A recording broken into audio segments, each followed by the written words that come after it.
Topic हमारा रहेगा वह है number system. Number system, number system कहने का मतलब क्या होता है? सिस्टम कहने का मीन्स अगर कोई भी एक काम को बहुत सारे लोग मिलकर करने लगते हैं तो एक सिस्टम बन जाता है। जैसे हमारा बॉडी जो में भोजन डाइजेस्ट होता है, बहुत सारा ऑर्गन मिल करके उसको मतलब भोजन को डाइजेस्ट करवाता है, तो उसको बोलते हैं डाइजेस्टिव सिस्टम। उसी प्रकार से नंबर का खेल बहुत बड़ा है बाबू। तो सबसे पहले जो इंपॉर्टेंट हम बताते हैं, पहला इसमें है नेचुरल नंबर। पहला इसमें है नेचुरल नंबर। नेचुरल नंबर किसको बोलेंगे? तो नेचुरल नंबर हम बोलेंगे कि counting number is known as natural number. मतलब जो नंबर काउंटिंग के लिए यूज होता है, जैसे कि 1 2 3 4 5, ये सब हमारा नेचुरल नंबर है। ठीक है। सेकेंड होता है हमारा होल नंबर। क्या होता है? Whole number. होल नंबर किसको बोलेंगे? तो काउंटिंग नंबर में अगर हम 0 ऐड कर देते हैं तो हमारा हो जाता है होल नंबर। ठीक है। तो यहां पर हम क्या कर देंगे, कहां से स्टार्ट करेंगे? 0 1 2 3 4 5, ये सब हमारा हो जाएगा होल नंबर। अब समझिए ध्यान से, हमको ये दोनों जानने के बाद समझना है डायरेक्ट इसमें कि रेशनल नंबर किसको बोलेंगे। उससे भी पहले क्लास 10th और 9th का बहुत ज़्यादा इंपॉर्टेंट टॉपिक है, बिल्कुल बेसिक है। हम पहले आपको रियल नंबर से स्टार्ट करते हैं कि रियल नंबर क्या है, what is real number.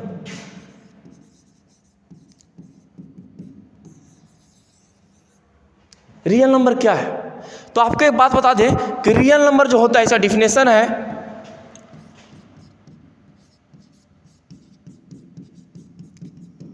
The collection of rational number and irrational number is known as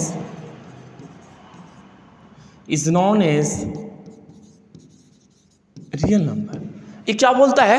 ये बोलता है the collection of rational number, मतलब रेशनल नंबर और इरेशनल का कलेक्शन है। रेशनल नंबर और इरेशनल का कलेक्शन है, उसी को बोलेंगे रियल नंबर। लेकिन सर बात रह गया कि हमको ना रेशनल नंबर मालूम है कि रेशनल क्या होता है, और ना ही हमको इरेशनल मालूम है, तो इसको कलेक्शन हम कैसे करेंगे? जो क्लास 10th में होंगे 9th में पढ़ के आए होंगे, बट हम दोनों को फिर से बताएंगे। हम वही लिखा हुआ है the collection of rational number and irrational number is known as real number.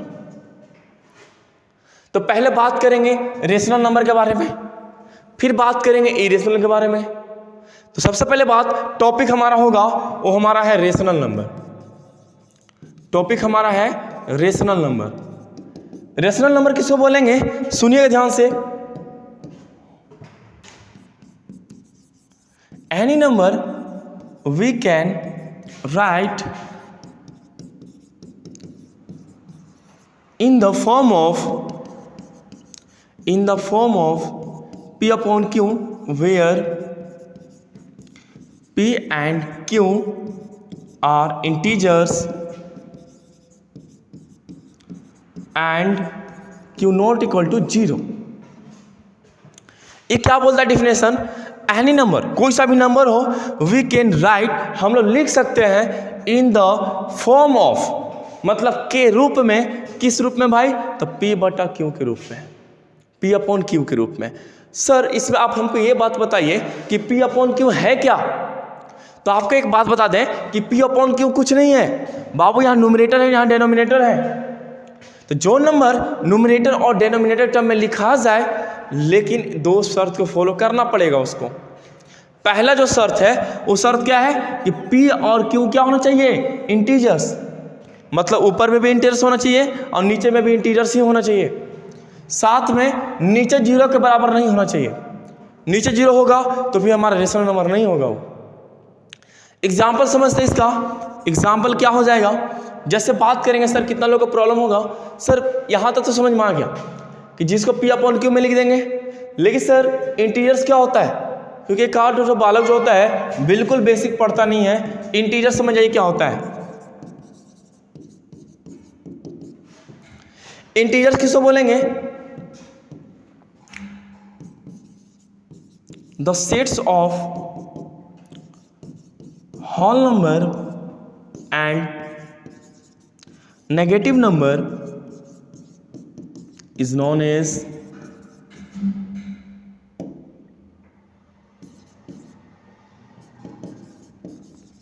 Integers. ये क्या बोलता है मालूम है? ये बोलता है ये एक सेट्स है। सेट्स मतलब आप देखोगे जाते होंगे कपड़ा दुकान में, तो अब कुछ आपको दिखाता हो कपड़ा तो पसंद नहीं आता तो क्या बोलते हैं आप, ये पूरा सेट दिखाइए ना। तो वो भी क्या है? इंटीजर्स एक सेट्स है। किसका सेट्स है? होल नंबर का। होल नंबर कहने का मीन्स क्या? हम आपको बताया होल नंबर कहने का मीन्स 0 1 2 3 इनफाइनाइट तक। और किसका है? Negative number. नेगेटिव नंबर कहने का मीन्स क्या कि -1 -2 -3। तो इसके सेट्स को मतलब होल नंबर और नेगेटिव नंबर के सेट्स को हम लोग बोल देंगे इंटीजर्स। क्या बोल देंगे हम? इंटीजर्स। अब समझिए ध्यान से कि P/Q के लिए में लिख सकते हैं हम, जैसे 2/3 हो गया, P/Q के फॉर्म में है। तो अब देखिए सबसे पहली बात, ऊपर P इंटीजर्स है कि नहीं है? ऑफकोर्स है, ये होल नंबर है तो इंटीजर्स भी होगा। क्यों? इंटीजर्स है कि नहीं है? बिल्कुल है। होल नंबर है तो इंटीजर्स भी होगा। और सबसे बड़ी बात, नीचे 0 भी नहीं है, इसलिए हम इसको रेशनल नंबर बोलेंगे। क्या -3/4 रेशनल नंबर होगा? बिल्कुल होगा, क्योंकि यहाँ पर समझ सकते हैं आप कि यहाँ इंटीजर्स ये भी है, क्योंकि नेगेटिव नंबर को भी इंटीजर्स बोलते हैं हम। नेगेटिव नंबर को भी इंटीजर्स बोलते हैं, तो ये भी हमारा इंटीजर्स, ये भी इंटीजर्स, और नीचे 0 भी नहीं है, इस चलते ये भी रेशनल नंबर होगा। क्या 2 रेशनल नंबर होगा? बिल्कुल होगा। सर यहाँ डिनोमिनेटर कहाँ गया? अरे बाबू 1 छिपा हुआ रहता है, तो ये भी हमारा रेशनल नंबर होगा। क्या इसके बाद एक क्वेश्चन पूछता है 0 रेशनल नंबर है? 0 रेशनल नंबर होगा? तो ऑफकोर्स बिल्कुल होगा, क्योंकि नीचे हम 1 लिख सकते हैं। क्या फर्क पड़ता है, ऊपर 0 है तो बस, नीचे 0 नहीं होना चाहिए। ठीक है, तो ये भी हमारा रेशनल नंबर होगा। चलिए आगे चलते हैं। सिर्फ रेशनल नंबर का पहचान करने का तरीका इतना ही नहीं है बाबू, आपको एक बात बता देते हैं कि रेशनल नंबर आप लोग क्लास 8 9 में बस यहीं तक पढ़ोगे। क्लास 8 में सिर्फ, सॉरी 9 में नहीं, 9th और 10th में थोड़ा सा बढ़ के चलना है। रेशनल नंबर उसको नहीं बोलते, एक चीज और भी है जिसका नाम है डेसिमल एक्सपेंशन। डेसिमल एक्सपेंशन ये किस चिड़िया का नाम है उसको समझेंगे। डेसिमल एक्सपेंशन जो होता है 2 टाइप का होता है। डेसिमल एक्सपेंशन जो होता है 2 टाइप का होता है। पहला होता है टर्मिनेटिंग, दूसरा होता है नॉन टर्मिनेटिंग।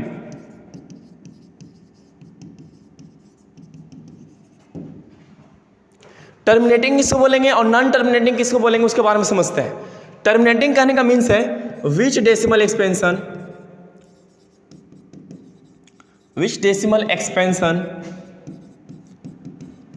in which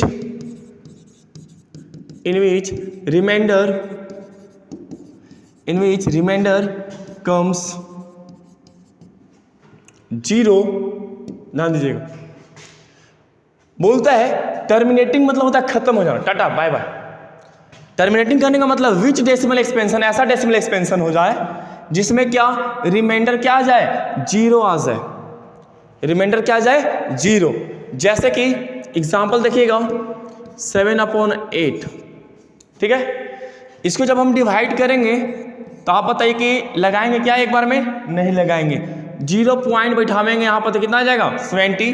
फिर लगाएंगे 8 बार में तो 64 बच जाएगा 6। पॉइंट दिए तो 1 0 उतार सकते हैं हम। फिर लगाएंगे 7 बार में 56 बच जाएगा 4। पॉइंट दिए तो 1 0 उतार सकते हैं। 5 बार में 40 कैंसल। तो आप देखिए ध्यान से कि जो रिमाइंडर है 0 आ गया कि नहीं आ गया? तो वही लिखा विच डेसिमल एक्सपेंशन जिसमें क्या हो जाए? रिमाइंडर 0 आ जाएगा। तो बताइए ये भी हमारा रेशनल नंबर हो गया।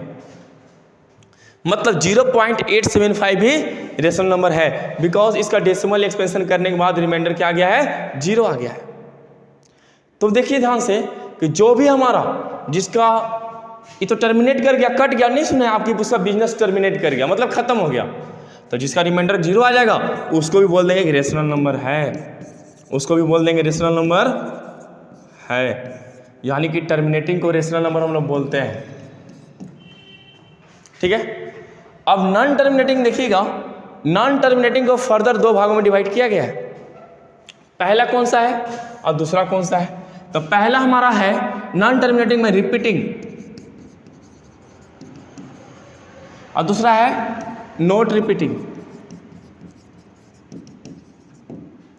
सबसे पहले बात करेंगे नॉन टर्मिनेटिंग किसको बोलेंगे, तो डिफिनेशन हम बिल्कुल सेम रहेगा, which decimal expansion, which decimal expansion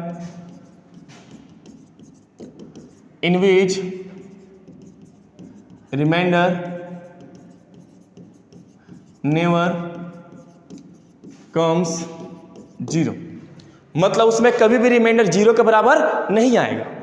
अब समझिए ध्यान से, जब रिमाइंडर 0 के बराबर नहीं आएगा तो हम बोलेंगे नॉन टर्मिनेटिंग है, मतलब कभी कटवे नहीं करेगा। लेकिन नॉन टर्मिनेटिंग को दो भागों में डिवाइड किया गया, एक रिपीटिंग है कि नॉट रिपीटिंग है। रिपीटिंग कहने का सेंस है जैसे 10/3 डिवाइड करेंगे इसको, तो आप बताइए कि 3 बार में लगाएंगे 9 तो बच जाएगा 1, पॉइंट देंगे 0 उतारेंगे, फिर 3 बार में 9 फिर 1 बचेगा, फिर 0 3 बार में 9। क्या आपको लगता है कटेगा कभी? क्या रिमाइंडर 0 आएगा? नहीं आएगा। और जब रिमाइंडर 0 नहीं आएगा तो बोलेंगे नॉन टर्मिनेटिंग। लेकिन आप इसमें ध्यान से देखेंगे एक ही नंबर बार बार आ रहा है, मतलब 3.3333 आता रहेगा, तो नॉन टर्मिनेटिंग तो है बट रिपीटिंग है, रिपीट कर रहा है नंबर। तो इसको हम इतना ना लिख करके 3.3 का रैकरिंग कर देते हैं, मतलब ये जो 3 है बार बार इनफाइनाइट तक आएगा, कोई सा लिमिट नहीं है। अब आगे समझिएगा नॉन रिपीटिंग, मतलब ये तो बात पक्का है कि रिमाइंडर 0 नहीं आएगा, लेकिन आप याद रखिए कि इसमें नंबर रिपीट भी नहीं होगा। जैसे कि पाई का वैल्यू, आपको कितना लोग का मालूम है कि पाई का वैल्यू कितना होता है? तो पाई का वैल्यू होता है 3.14159, ऐसे साथ रहेगा, ध्यान दीजिएगा। इसमें देखिए कभी नहीं कटेगा ही। कितना लोग को मालूम है सर पाई क्या है? पहले के ज़माना में लोग, घर यहाँ था तो वहाँ से अनाज ले जाने के लिए लोग क्या करता था कि मतलब चक्का का इस्तेमाल करना शुरू किया। जो चक्का था गोल नहीं बन पा रहा था, तो एक ऐसा रेशियो लाया गया ताकि चक्का हो जाए गोल बन जाए, तो नंबर यही मिला था। और ये नंबर आज तक नहीं कटा है बाबू, यहाँ तक कि उस समय हमारे पास 60 सुपर कंप्यूटर थे, इंडिया के पास है और भी कंट्रीज के पास, 60 के 60 को लगा दिया गया, फिर भी इसका एक्चुअली वैल्यू मान नहीं निकल पाया लोग। रीज़न क्या है? रीज़न एकदम सिंपल सा है कि टर्मिनेट ही नहीं कर पा रहा है। तो ये और साथ में नोट 14159 जैसे तैसे आ रहा है, इसलिए हमारा क्या हो गया ये नॉन टर्मिनेटिंग। आपसे क्वेश्चन है, सर आप हमको ये बात एक और बताइए, इसको याद कैसे करेंगे? तो आपको एक बात बता देते हैं, जो पाई होता है उसका वैल्यू याद करने का तरीका बहुत जोरदार है कि हमारे देश में चाहे और भी देशों में पाई डे मनाया जाता है, जो कि 14 मार्च को मनाया जाता है, पाई डे। अब 14 मार्च बताइए, 14 तारीख मार्च तीसरा महीना में आता है, तो देखिए तीसरा महीना 14 तारीख हो गया, और वह 1:59 पर मनाया जाता है, इसलिए ऐसे याद करेंगे हम पाई का वैल्यू। इसके बाद देखिएगा एक सबसे बड़ा जो इसमें इंपॉर्टेंट क्वेश्चन जो है, अक्सर बच्चे लोग से पूछा जाता है कि ठीक है पाई जो हमारा है इरेशनल नंबर है, तो पाई का ही वैल्यू 22/7 होता है, क्या रेशनल है कि इरेशनल है? रेशनल है या इरेशनल? इसमें आप क्या टिप्पणी देना चाहेंगे?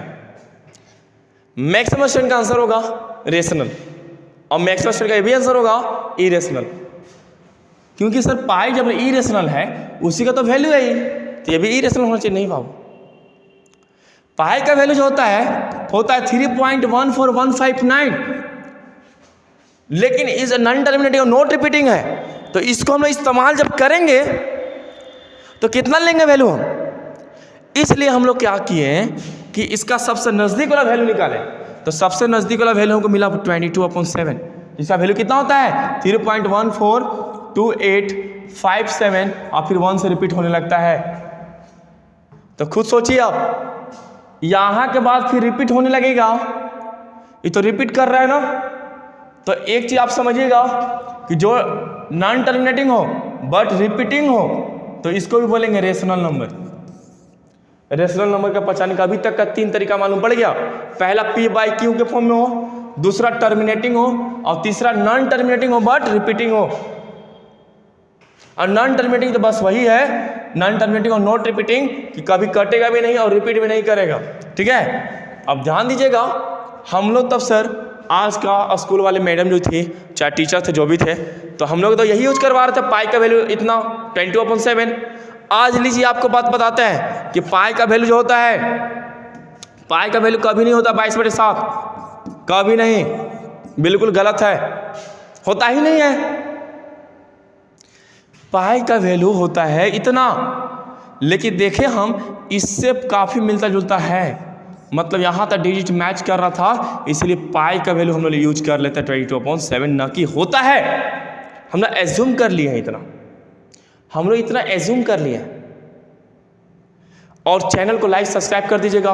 और innovative and smart classes coaching है, ठीक है। और जिस किसी को भी पढ़ना है, नदी road innovative and smart classes के पास, ये नदी रोड में है, ठीक है। ठीक है, थैंक यू।